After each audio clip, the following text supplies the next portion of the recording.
साथियों नमस्कार। हम राजस्थान की इतिहास और कला संस्कृति में एक टॉपिक पढ़ रहे थे, राजस्थान की भाषाएं और बोलियां। और पिछली कुछ कक्षाओं में हमने राजस्थान की जो भाषाएं हैं और उनके संबंधित जो बोलियां हैं उनके बारे में हमने अध्ययन कर लिया है। और जब हमने देखा था कि इससे जुड़ी जो अंतिम क्लास है, उस अंतिम क्लास में हम डिंगल और पिंगल शैली क्या होती है उसके बारे में चर्चा करेंगे। तो आज की इस कक्षा का हमारा जो प्रमुख उद्देश्य है वो ये है कि हम डिंगल और पिंगल ये दोनों होते क्या है और इन दोनों के बीच में मुख्य अंतर क्या है उसको हम समझने का प्रयास करेंगे। और समझते वक्त हम इस बात का ध्यान रखेंगे कि उसको हम इतनी सरल भाषा में समझे कि आने वाली परीक्षा में, चाहे वनडे एग्जाम हो चाहे आरएस मेंस जैसे आपके लिखित एग्जाम हो, उनमें कैसा भी प्रश्न आए आप उस प्रश्न को हल कर पाए। सबसे पहले विद्यार्थियों हमें समझने का प्रयास करते हैं कि आखिरकार डिंगल और पिंगल होती क्या है। तो विद्यार्थियों आप इस बात को बिल्कुल सरल भाषा में ऐसे समझे कि जो डिंगल और पिंगल है वो राजस्थानी साहित्य की प्रमुख दो काव्य शैलियां हैं।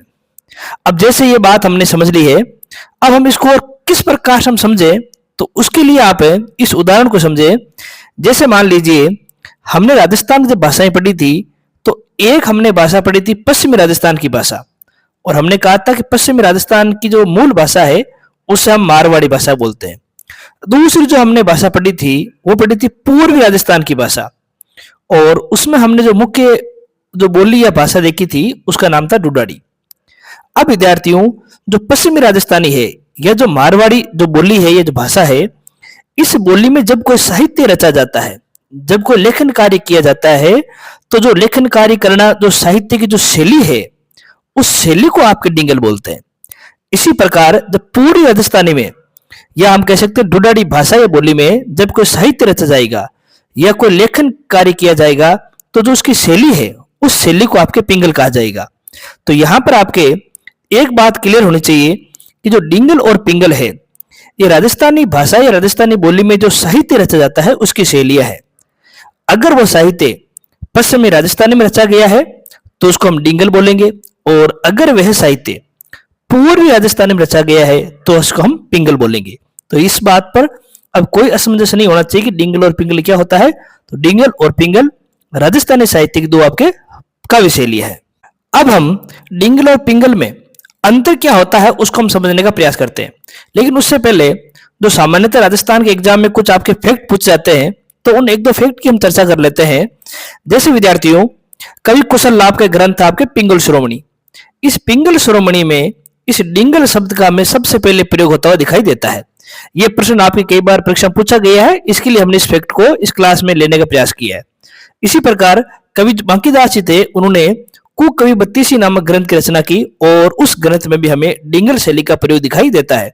तो ये दो सामान्य फैक्ट हैं जिसको आप याद रखें, और कई बार ऐसे फैक्ट भी आपके वनडे एग्जाम पूछ लिए जाते हैं। लेकिन जो आज की हमारी इस क्लास का मुख्य उद्देश्य है कि डिंगल और पिंगल में अंतर क्या होता है उसको हम समझने का प्रयास करते हैं। सबसे पहले हम देखते हैं कि डिंगल और पिंगल में क्षेत्र के आधार पर क्या अंतर दिखाई देता है। तो विद्यार्थियों जो पश्चिमी राजस्थान में प्रचलित शैली है आपके उसको डिंगल बोलते हैं, और पूर्वी राजस्थान में जो प्रचलित शैली है काव्य की उसको हमें पिंगल बोलते हैं। अब हम इसको मानचित्र में कैसे समझेंगे। जैसे आपके ये जो पश्चिमी राजस्थान वाला एरिया है, जो आपके हम बोल सकते हैं मारवाड़ी भाषा का आपके एरिया है, इसमें अगर आपके साहित्य रचा जा रहा है या इस क्षेत्र में जो साहित्य रचा जा रहा है जो उसकी शैली है उसको बोलते हैं आपके डिंगल। इसी प्रकार जो आपके पूर्वी राजस्थान वाला एरिया है, इस क्षेत्र में जो साहित्य रचा जा रहा है उसकी जो शैली है उसको बोलते हैं पिंगल। तो आपको ये बात समझ में आ जानी चाहिए कि डिंगल पश्चिमी राजस्थान में प्रचलित शैली है और पिंगल आपके पूर्वी राजस्थान में प्रचलित शैली है। इसको अपने मानचित्र के माध्यम से समझने का प्रयास किया है तो आपको और अच्छे समझ में आ जाएगा। दूसरा जो हमें अंतर नजर आता है वो भाषा के संबंध में। जो पश्चिमी राजस्थानी या मारवाड़ी भाषा की साहित्यिक शैली है वो हो गया आपके डिंगल, और पूर्वी राजस्थानी डुडाड़ी का साहित्यिक रूप हो गया उसकी जो शैली होगी वो होगी आपके पिंगल। लेकिन आपकी यह बात एक और ध्यान रखनी है, जो डिंगल है उस पर हमें गुजराती भाषा का और जो पिंगल है उस पर हमें ब्रज भाषा का प्रभाव दिखाई देता है। इस बात को भी आप रटे नहीं, इसको भी आप मानचित्र समझ सकते हैं। जैसे आपके अगर पश्चिमी राजस्थानी मारवाड़ी जो बोली लेंगे तो आपको पता है तो ये वाला एरिया है, यहाँ पर गुजरात स्टेट है, तो सामान्य से बात है मारवाड़ी पर हमें गुजराती बोली या गुजराती भाषा का प्रभाव दिखाई देगा। इसी प्रकार जो आपके पूर्वी राजस्थानी है और इससे लगता हुआ यहाँ पर उत्तर प्रदेश में ब्रज मंडल है और यहाँ पर जो बोली बोली जाती है जो भाषा है वो ब्रज है। तो सामान्य सी बात है, ढूढ़ाड़ी जो बोली है भाषा है उस पर हमें ब्रज बोली या ब्रज भाषा का प्रभाव दिखाई देगा। तो हमने ये बात भी समझने का प्रयास किया है। अगला हमें जो अंतर नजर आता है वो आता है इनकी उत्पत्ति के आधार पर। जो डिंगल शैली है विद्यार्थियों, उसकी उत्पत्ति गुर्जरी अपभ्रंश से मानी गई है, जबकि जो आपके पिंगल शैली है उसकी उत्पत्ति शोरसेनी अपभ्रंश से मानी गई है। अब ये गुर्जरी अपभ्रंश क्या है और शोरसेनी अपभ्रंश क्या है, इसको हमने जब इस विषय वस्तु शुरुआत की थी पिछले कुछ कक्षाओं में, तो शुरुआत में हमने देख लिया था कि राजस्थानी भाषाई बोली की उत्पत्ति किस प्रकार से हुई है और उसी में हमने जानने का प्रयास किया था कि गुर्जरी अपभ्रंश क्या है और शोरसेनी अपभ्रंश क्या है। तो उस वीडियो को अगर आप जाकर देखेंगे तो आपकी बात और अच्छी तरीके से समझ में आ जाएगी कि इन दोनों का अर्थ क्या होता है। अभी हमें केवल इतना ही याद रखना है कि जो गुर्जरी अपभ्रंश है उससे डिंगल शैली का और जो शोरसेनी अपभ्रंश है उससे आपके पिंगल शैली का उद्भव हुआ है। तो इस बात को आप ध्यान में रखें। फिर इसकी प्रकृति के आधार पर जो डिंगल शैली है, अगर उसमें कोई काव्य रचा गया है तो विद्यार्थियों उस स्वर वाला होता है और वो काव्य वीर रस से परिपूर्ण होता है और उस काव्य में, उस लेखनी में हमें युद्धों और नायकों की प्रशंसा देखने को मिलती है। जबकि जो पिंगल शैली की जो रचना है विद्यार्थियों, जो शैली है उसमें जो काव्य होता है वो कोमल और मधुर होता है और उसमें वीर रस की जगह श्रृंगार रस प्रदान होता है और ऐसे लेखन कार्य में हमें प्रेम और भक्ति से जुड़े गीतों को देखने को मिलता है। तो एक प्रकार से जो डिंगल शैली है उसमें हम कह सकते हैं कि वीर रस प्रदान होता है। उसी प्रकार जो पिंगल शैली होती है उसमें हम कह सकते हैं आपके श्रृंगार रस प्रदान होता है।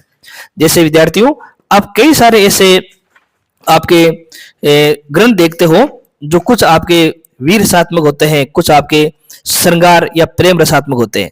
अगर हम यहाँ पर एक उदाहरण लेंगे तो आप इस बात को और अच्छी तरीके से समझ जाएंगे। जैसे विद्यार्थियों एक आपके ग्रंथ है अचलदास खिंचीरी वचनिका, जिसमें आपके गागरोन के शासक अचलदास की वीरता का उल्लेख किया गया है। तो जो अचलदास खिंचीरी वचनिका है वो आपके डिंगल शैली का उदाहरण है। इसी प्रकार आप एक उदाहरण देखते हो, एक आप ग्रंथ देखते हो और वह है विद्यार्थी बिसल देव रासो। अब आप सबको पता है इससे बिसल देव रासो में बिसल देव चौहान और जो मालवा की राजकुमारी है राजमती, उसके प्रेम वियोग उनसे संबंधित आपकी कहानी नजर आती है।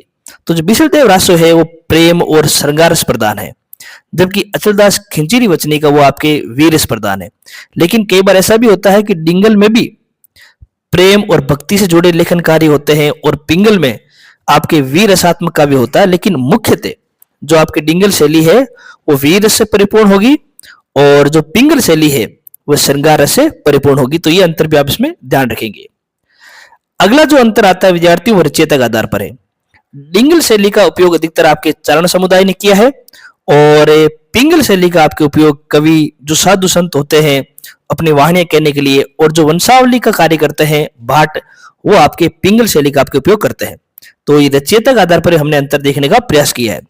अब इस टॉपिक के सबसे अंत में हम कुछ उदाहरणों की, कुछ ग्रंथों की चर्चा करेंगे कि डिंगल शैली में कौन से ग्रंथ रचे गए हैं और पिंगल शैली में कौन से ग्रंथ रचे गए हैं। जो आपके वनडे एग्जाम होते हैं उनमें अक्सर ऐसे प्रश्न पूछते हैं जिसमें सवाल दे दिया जाता है कि निम्नलिखित में से कौन से ग्रंथ डिंगल शैली संबंधित हैं या नहीं है। तो ऐसे प्रश्नों का उत्तर करने के लिए विद्यार्थियों हमें कुछ ग्रंथों के नाम याद होने चाहिए और ये भी पता होना चाहिए कि कौन से ग्रंथ डिंगल शैली के हैं और कौन से ग्रंथ आपके पिंगल शैली के हैं। लेकिन मेरा यहाँ पर एक विद्यार्थी सुझाव है, जब भी आप कोई ग्रंथ पढ़ो या उसके लेखक का नाम आप याद करने की कोशिश करो तो उसकी उस ग्रंथ की एक या दो लाइन आप याद रखो कि ग्रंथ की विषय वस्तु क्या है, ताकि आपको वो ग्रंथ उनसे जुड़े लेखक आपको अच्छे से याद हो जाए। तो हम यहाँ पर वैसे ही प्रयास करेंगे और सबसे पहले हम देखेंगे डिंगल जो शैली है उसके प्रमुख ग्रंथ कौन कौन से। तो जो पहला ग्रंथ विद्यार्थी वो है ढोला मारूरा दुआ और आप सब इस बात से परिचित हैं कि इसकी रचना कवि कल्लोल ने की थी। अब इसमें क्या है, तो नरवर के राजकुमार जो ढोला है और पुंगल राजकुमारी जो आपके मारू है उसके जो प्रेम वियोग और पुनर्मिलन की जो आपकी कहानी है उस कहानी को आप में इसमें दर्शाने का प्रयास किया गया है। फिर विद्यार्थियों अगला ग्रंथ है राव जेत सिरोचंद और इसकी रचना आपके बिट्टू सुजा ने की है। इसमें आपके जो बीकानेर के शासक थे राव जेत सिंह और उनका जो बाबर के एक पुत्र थे कामरान, उनसे संघर्ष जो हुआ है उस संघर्ष को आपके इस ग्रंथ में बताने का प्रयास किया है। अगला ग्रंथ है विद्यार्थियों राजरूपक और इसकी रचना आपके रत्नुक कर्णिदार ने की है और राजरूपक में जोधपुर के शासक थे अभय सिंह और जोधपुर के शासक अभय सिंह और गुजरात के एक सूबेदार थे सर बुलंद खां और इन दोनों के बीच में 1787 का युद्ध हुआ था और उस युद्ध की चर्चा आपके इस राज रूपक में की गई है। अगले जो ग्रंथ है इस शैली में वो है संगत रासो। गिरधर आसिया मोदन लिखा है। इसमें महाराणा प्रताप के छोटे भाई शक्ति सिंह, जिनको सगत सिंह भी कहा गया है, उनके जीवन चरित्र और वीरतापूर्ण कहानियों का इसमें उल्लेख किया गया है। तो विद्यार्थियों, जो ये आपके ग्रंथ दिखाई दे रहे हैं, ढोला मारो रदुआ, राव जेतसिरोचंद, राज रूपक, संगत रासो, ये डिंगल शैली के उदाहरण है। डिंगल शैली के कुछ उदाहरणों में हम और चर्चा करेंगे।